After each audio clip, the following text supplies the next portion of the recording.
Hello అండి, అందరికీ నమస్తే. నిన్న ఓపీకి ఒక 10 ఇయర్స్ బాబు వచ్చాడండి వాళ్ళ తాతయ్యతో. కంప్లైంట్ ఏంటంటే చెవి నొప్పి, వినపడట్లేదు అనే కంప్లైంట్‌తో వచ్చాడు వారం నుంచి. సో, అసలు ఏమైందని హిస్టరీ అడిగితే, వారం క్రితం చెవి దురదగా ఉందని ఆయిల్ కొబ్బరి నూనె పోసి కాటన్ పెట్టాను సార్, దూది పెట్టాను. ఆ దూది లోపలికెళ్ళిపోయింది అని చెప్తున్నాడనమాట.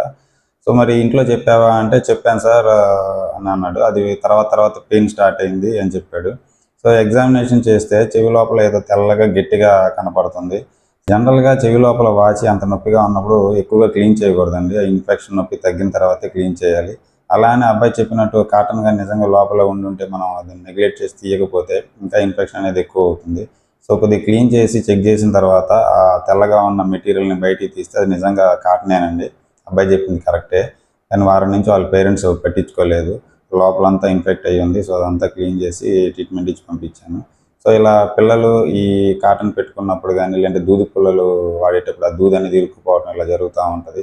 జనరల్‌గా పిల్లలు ఇలా చెవి, ముక్కుల్లో ఏదన్నా పెట్టుకుంటే భయంతో ఇంట్లో చెప్పరండి.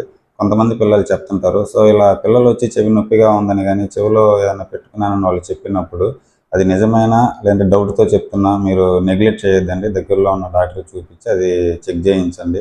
ఏదన్నా ప్రాబ్లమ్ ఉండి మీరు ఇలాంటి కండిషన్స్‌లో పట్టించుకోకపోతే ఆ ఇన్ఫెక్షన్ అనేది ఎక్కువై కొన్నిసార్లు కర్ణవేరు కూడా దెబ్బతినే ప్రమాదం ఉంటదండి. సో, చిన్నపిల్లలైనా, పెద్దవాళ్ళైనా ఇలా దూది పుల్లలు వాడటం అనేది మంచిది కాదండి.